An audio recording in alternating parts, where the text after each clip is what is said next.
เรือนไม้สีเบจเขียนโดยววินิจฉัยกุลภาคโดยพิจิตรบันทึกของมุก EP ที่ 1พี่อาร์มคะพี่อาร์มไม่รู้เลยใช่ไหมว่าครั้งแรกที่เจอหน้ากันมุกบอกตัวเองว่าผู้ชายคนนี้สูงสุดเอื้อมจริงๆแน่ละมันเป็นความจริงที่ไม่มีใครปฏิเสธได้เพราะพี่อาร์มสูงตั้ง180เซนติเมตรในขณะที่ตัวเลขน่าเจ็บใจตั้งแต่ส้นเท้าถึงส่วนบนสุดของศีรษะมุกบอกเพียงแค่159เซนติเมตรจะ60ก็ไม่60น่าเกลียดที่สุดพี่อาร์มเป็นหนึ่งในบรรดาหนุ่มสาวรุ่นใหม่หุ่นสูงโครงสร้างเหมือนฝรั่งใหญ่แต่ว่าไม่มีไขมันเถอะทะดูเพลียวและปราดเปรียวแบบนักกีฬาเป็นผลจากการเล่นบาสเกตบอลอย่างหนักมาตั้งแต่ชั้นมัธยมจนกระทั่งติดทีมชาติเมื่ออยู่มัธยมปลายโดยโควต้านักกีฬานั่นแหละพี่อาร์มผ่านเข้าเรียนในมหาวิทยาลัยเดียวกับมุกได้ในขณะที่มุกอดหลับอดนอนกวดวิชาดูหนังสือสอบแทบจะหัวใจวายกว่าจะเอ็นเข้าเรียนได้สำเร็จใครๆเรียกมุกว่าเป็นเด็กเรียนแม้ว่ามุกไม่ได้สวมแว่นและดูไม่เชยเท่าที่ควรจะเป็นก็ตามนึกกี่ทีนะคะโอกาสที่เราสองคนจะโคจรมาพบกันแทบไม่มีทางเลยล่ะค่ะตามที่มันควรจะเป็นเราควรจะเรียนแล้วก็จบกันไปโดยไม่เคยเห็นหน้ากันเลยมากกว่าเราเรียนกันอยู่คนละคณะ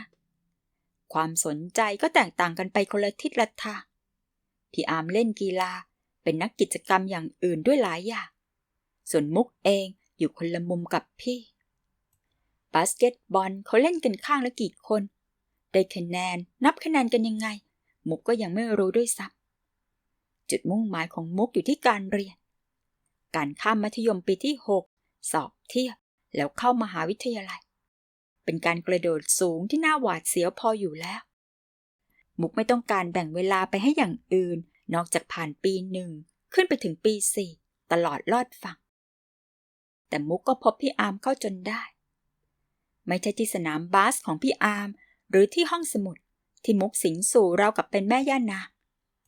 แต่ว่าเป็นชั้นเรียนพี่อาร์มกับมุกเกิดลงทะเบียนเรียนวิชาเดียวกันมันคือวิชาภาษาไทยพื้นฐานเป็นวิชาบังคับของมหาวิทยาลัยที่ทุกคนจะต้องเรียนไม่ว่าอยู่คณะไหนก็ตามจริงๆแล้วมันเป็นวิชาของปี1ที่น่าจะง่ายเป็นพื้นความรู้กว้างๆอ่านไปเขียนไปนิดหน่อยเดี๋ยวก็ผ่านไม่น่าจะมีอะไรต้องวิตกเพราะยังไงทุกคนก็เรียนภาษาไทยมาตั้งแต่อยู่อนุบาลอยู่แล้วในความเป็นจริงอันขมขื่นและไม่มีใครอธิบายได้มันกลายเป็นวิชามหาโหดที่ทำเอาผู้เรียนได้ F กันมาระเนระนาดไม่ว่าคณะไหนมีเป็นจำนวนมากที่เรียนไม่จบใน4ปีก็เพราะติดค้างวิชานี้อยู่วิชาเดียวพี่อาร์มบอกมุกว่ารอดจาก F ได้อย่างหวุดหวิดในปีแรกที่เข้าเรียนก็เพราะชิงดรอปซะทันเวลาแล้วเรียนวิชาอื่นๆในคณะไปได้โดยไม่มีปัญหาอะไรแม้ว่าจะขยันน้อยไปนิดและเอาเวลาเล่นกีฬามากไปหน่อยพี่อาร์มก็ยังทำเกรดได้3กว่าพอจะวางใจได้ว่ามีสิทธิ์ก้าวออกจากมหาวิทยาลัยพร้อมด้วยใบปริญญาติดมือไปแน่นอนและอาจจะได้เกียรตินิยมด้วยก็ได้ถ้าทำคะแนนปี4ได้สูงพอจนขึ้นปี4นั่นแหละพี่อาร์มจึงนึกขึ้นมาได้ว่ายังไม่ได้เกรดวิชาภาษาไทยพื้นฐานถ้าไม่รีบลงเรียนในเทอมนี้ก็จะต้องเรียน4ปีครึ่งถึงจะจบโดยติดอยู่วิชาเดียวอย่างน่าเจ็บใจพี่อาร์มลงทะเบียนเรียนโชคชะตาบันดาลให้อยู่ห้องและเวลาเดียวกันกับมุกยังจำได้ว่าวันที่เราเรียนชั่วโมงแรกมันเป็นสัปดาห์แรกที่มุกเข้าเรียนปี1ในมหาวิทยาลัยวิชานี้เรียนนอกคณะของมุกหาตึกเรียนไม่เจอเมื่อเจอแล้วก็หาห้องเรียนไม่พบอยู่นานมุกวิ่งกระหืดกระหอบเข้ามาในห้องฉิวเฉียดกับอาจารย์เดินเข้าไปพอดีที่นั่งแถวหน้าเต็มเพียบมุกเกอร์ตาลายไปหมดกว่าจะหาที่ว่างแถวหลังๆได้และจะด้วยอะไรก็ตามที่นั่งนั้นอยู่หลังที่นั่งของพี่อาร์มพอดีชั่วโมงแรกมุกมองไม่เห็นอะไรเลยนอกจากแผ่นหลังกว้างใหญ่ของพี่อาร์ม มุกมองไม่เห็นอาจารย์ไม่เห็นข้อความบนกระดาษเวลาพี่อาร์มเอียงตัวไปทางซ้ายมุกก็ชะเง้อมาทางขวาเพื่อจะมองข้ามบ่าพี่อาร์มไปดูอาจารย์แต่พอพี่อาร์มเอียงตัวมาทางขวาบ้างมุกก็ต้องโยกตัวไปทางซ้ายให้พ้นแผ่นหลังที่ขวางอยู่เต็มหน้ามุกไม่รู้สึกอย่างอื่นนอกจากรำคาญหลังของพี่อาร์มมุกเห็นมันเป็นสิ่งเกะกะกีดขวางลูกตาที่สุดมุกไม่เคยนึกเลยว่าหลังจากนั้นมุกจะได้เห็นมันอีกนับครั้งไม่ถ้วนและไม่นึกฝันเลยว่าแผ่นหลังของพี่อาร์มทำให้มุกเสียน้ำตาอยู่หลายครั้งเมื่อพี่อาร์มหันหลังให้ทำคอแข็งพร้อมกับข้อกล่าวหาบ้าบอคอแตกรวมความอยู่ในหัวข้อเดียวว่าเมื่อไม่เชื่อใจกันก็ไม่ต้องพูดกันอีกมุกไม่เข้าใจจนแล้วจนรอดว่า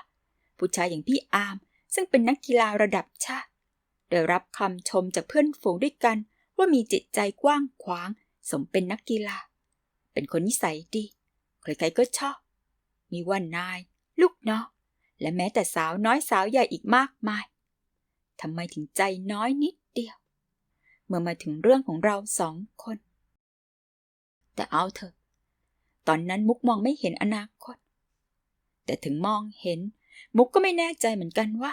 มุกจะลุกหนีไปนั่งที่อื่นไม่เฉียดเข้ามาใกล้พี่อาร์มอีกตลอดเธอหรือว่าจะปล่อยให้มันเป็นไปอย่างที่มันเป็นอยู่เวลานี้จนหมดเวลาพี่อาร์มลุกขึ้นหยิบสมุดเลคเชอร์มาถือไว้มุกจึงเห็นหน้าพี่อาร์มเป็นครั้งแรกพี่อาร์มมีผิวค่อนข้างขาวแต่ก็ไม่จืดคงเป็นเพราะผมของพี่อาร์มหนาดำมันแม้จะตัดสั้นคิ้วหนาตาลึกยาวรูปหน้ายาวและคางเหลี่ยมเล็กน้อยดูบึกบึนแบบผู้ชายมีแต่ริมฝีปากเท่านั้นบางอยากมุมงอนนิดๆเกือบเหมือนผู้หญิงใครๆบอกว่าพี่อาร์มหน้าตาดีมุกก็รู้สึกอย่างนั้นแต่มุกก็เสียใจที่จะต้องบอกว่ามุกเคยเรียนกับเพื่อนฝูงผู้ชายอีกหลายคนที่หล่อกว่าพี่อาร์มผู้ชายที่ดูดีกว่าพี่อาร์มมากๆมุกก็เคยเจอเพราะฉะนั้นหน้าตาพี่อาร์มคงไม่ใช่สาเหตุสำคัญที่ทำให้มุกกับพี่อาร์มมาใกล้ชิดกันในเวลาต่อมาแน่นอนมุกเคยถามพี่อาร์มว่าเมื่อเจอมุกครั้งแรกเห็นมุกเป็นยังไงพี่อาร์มตอบว่าอะไรจำได้ไหมคะตัวนิดเดียวเหมือนเด็กกระป๋องเด็กอะไรไม่รู้พี่อาร์มช่างเข้าใจหาคำแปลกๆมาบรรยายตัวมุกทั้งที่ปกติไม่ใช่คนช่างพูดช่างคุยแต่ถ้าช่างเหน็บแนมแล้วก็เก่งนักว่าคนอื่นได้หน้าตาเฉยแนบเนียนจนขนาดคนที่พี่อาร์มเหน็บเขาไม่รู้ตัวมุกก็เคยเห็นมาแล้วอย่างพี่จีขจีรัตน์ไงล่ะคะค่ะมุกเห็นพี่จีเมื่อหมดชั่วโมงนั้นแหละพี่จีเดินมาถึงหน้าห้องเรียนพอดีเหมือนจะมารอพี่อาร์มทักกันโบกมือให้เป็นเพื่อนแล้วก็เดินคู่กันไป2 คนมุกเดินไปทางเดียวกับพี่อาร์มยังจำได้ว่ามุกนึกชมจริงๆว่าพี่2 คนนี้เขาเหมาะจะไปถ่ายแบบโฆษณาคู่กันเพราะรูปร่างเขาเหมาะสมเข้าคู่กันเปี้ยพี่จีเป็นผู้หญิงเท่หุ่นสูงมีสง่าราวกับนางแบบเวลาก้าวเดินกระโปรงผ่าหลังแหวกออกเห็นเรียวขาขาวผ่องเธอสวมรองเท้าส้นสูงปรี๊ดดูหุ่นเพลียวยิ่งขึ้นทำให้มุกรู้สึกว่าตัวเองอยู่แค่สะเอวเธอเท่านั้นเองมุกเห็นพี่อาร์มเปิดประตูรถมันเที่ยงแล้วพี่อาร์มกับพี่จีคงจะไปทานข้าวกันข้างนอกมหาวิทยาลัยพี่จีเหลือบเห็นมุกเดินผ่านไปพอดีเธอร้องเรียกเสียงใสอ้าวนั่นน้องมุกนี่ทำไมมาถึงนี่คนเดียวล่ะคะน้ำเสียงของเธอเหมือนเห็นเด็กหลงทางเป็นเด็กอนุบาลพลัดหลงจากแถวมาเดินเปะปะไม่มีครูคอยคุมมุกรู้สึกอายแต่ก็ไม่แปลกหรอกพี่จีก็เหมือนลุงเผาคุณพ่อของเธอคือไม่เคยเห็นว่ามุกโตเป็นผู้ใหญ่ยังไงลูกสาวคนเล็กของคุณพิเชียรเพ็ญชีพก็เป็นหนูน้อยอยู่วันยังค่ำมุกมาเรียนค่ะอยู่คนละกลุ่มกับเพื่อนจะกลับคณะหรือเปล่าพี่จีแสดงความเอื้อเฟื้อพี่แวะส่งนะคะ นะอามช่วยส่งน้องให้หน่อยนั่นแหละพี่อามจึงมองหน้ามุกเต็มตาเป็นครั้งแรกสายตาพี่อามแรงมากทั้งที่ไม่มีแววระยิบระยับประปรายอย่างคนเจ้าชู้เป็นการมองเฉยๆแต่ก็จริงจังทำให้มุกรู้สึกว่าพี่อามกำลังเก็บภาพมุกอย่างละเอียดละออชัดเจนราวกับกล้องถ่ายรูปที่มีฟิล์มไวแสงเป็นพิเศษแล้วมุกก็ประมาทโดยไม่รู้ตัวจำได้ไหมคะพี่อามพูดคำแรกกับมุกว่ายังไงชื่อมุดหรือครับละมุดหรืออะไรไม่ใช่ค่ะมุกไข่มุกมุกตอบเกิดมาไม่เคยมีใครฟังชื่อมุกผิดเป็นมุดเลยน่าเกลียดผู้หญิงที่ไหนจะชื่อมุดพี่จีมองหน้าพี่อามเป็นเชิงปรามเปล่ามุกไม่คิดว่าพี่จีกลัวพี่อามจะกุ๊กกิ๊กกับมุกหรืออะไรอย่างนั้นเธอไม่มีความคิดพันนั้นอยู่ในหัวแต่เธอไม่อยากให้พี่อามแซวมุกหรือพูดอะไรที่ไม่สมควรต่างหากพี่จีไม่ได้สนิทกับมุกก็จริงแต่เธอหวังว่าเธออาจจะเข้าทำงานที่บริษัทเงินทุนของคุณพ่อเมื่อเรียนจบแล้วเพราะฉะนั้นเมื่อมุกเข้าเรียนในคณะเดียวกับเธอก็วางตัวเหมือนเป็นพี่เลี้ยงอยู่ไกลๆคอยดูแลให้เท่าที่จะมีโอกาสและเอาใจมุกจนเห็นได้ชัดเธอรีบตัดบทเป็นเรื่องอื่นว่าน้องมุกนี่พี่อามค่ะชื่อจริงชื่อสัตราเดี๋ยวนี้น้องมุกเมนกาเพ็ญชีพเมนกาพี่อามทวนชื่อมุกเหมือนไม่แน่ใจสีหน้าพี่อามแสดงว่าไม่รู้จักทั้งชื่อและนามสกุลหนึ่งในบรรดาผู้มีนามสกุลอีกแล้วเหรอตอนนั้นมุกไม่รู้นิสัยพี่อามถึงไม่รู้ว่าพี่อามกำลังเหน็บพี่จีเพราะพี่จีชอบเน้นเรื่องฐานะของคนเวลาเธอเอ่ยถึงหนุ่มสาวไฮโซหรือเธอคิดว่าน่าจะเข้าขั้นคนดังเธอจะบอกนามสกุลไปด้วยแต่ถ้าเป็นคนธรรมดาเดินดินเธอก็เอ่ยชื่อเพียงอย่างเดียวเพราะเหตุนี้พี่อามจึงเป็นเพียงสัตราเฉยๆส่วนมุกเป็นเมนกาเพ็ญชีพี่อามก็เลยเหน็บพี่จีเข้าให้พี่จีเองก็ไม่เก็ตบ้าไม่รู้จักเหรอเพ็ญชีเจ้าของ Inter Eastern Trust ไงเธอคงอยากจะบอกว่าคุณพ่อของเธอก็ทำงานที่นี่แต่ไม่ได้พูดออกมาตรงๆไม่รู้จักไม่เคยเรียนด้วยกันพี่อามตอบหน้าตาเฉยแล้วพี่อามก็เปิดประตูให้มุกเข้าไปนั่งบนเบาะหลังโดยท่าทางของเจ้าของรถไม่ใช่ยามหน้าโรงแรมรถของพี่อามคือรถโฟล์คเต่าต่อมามุกเป็นคนตั้งชื่อมันว่าลุงบักแล้วก็ไม่เคยคิดว่าจะคุ้นเคยกับมันดีมันเป็นรถเก่าอายุก่อนมุกเกิดแน่ๆแต่สภาพเรียบร้อยภายในสะอาดแสดงว่าเจ้าของเช็ดถูดูแลดีคงจะรักรถมากแต่น้องจำได้เรียนห้องเดียวกันฟังอาจารย์ทันไหมน้องมุกพี่อามถามเสียงธรรมดาที่สุดทำให้มุกค่อยหายใจสะดวกขึ้นทันค่ะแต่ก็ต้องเอาชีทมาอ่านอีกทีพี่ฟังทันไหมคะไม่ทันเลยไม่รู้เรื่องด้วยอาจารย์คนนี้แกพูดเร็วชะมัดจดไม่ทันพี่จียิ้มขันยังไงก็ต้องทนเรียนไม่มีสิทธิ์ดรอปครั้งที่2แล้วนะถ้าจะให้จบปีนี้ล่ะก็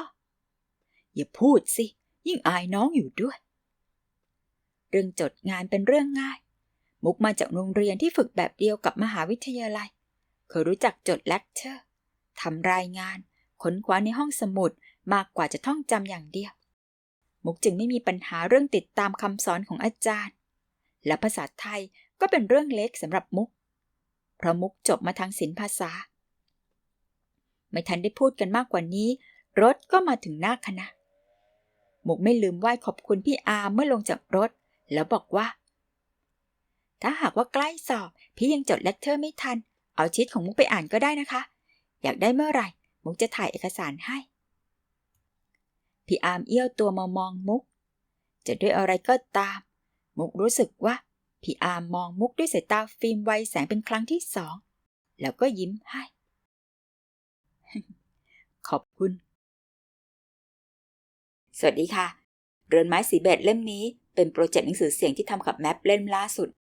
แล้วก็เหมือนทุกเล่มที่เคยทำมานะคะก็จะหยิบตัวอย่างบทแรกมาให้เพื่อนๆในช่องได้ฟังกันใครฟังแล้วสนใจเดี๋ยวแปะลิงก์ไว้ให้ใต้คลิปนะคะเรื่องนี้เอามาฝากกัน4 EP นะคะแล้วพบกันใหม่ EP หน้าสำหรับวันนี้สวัสดีค่ะ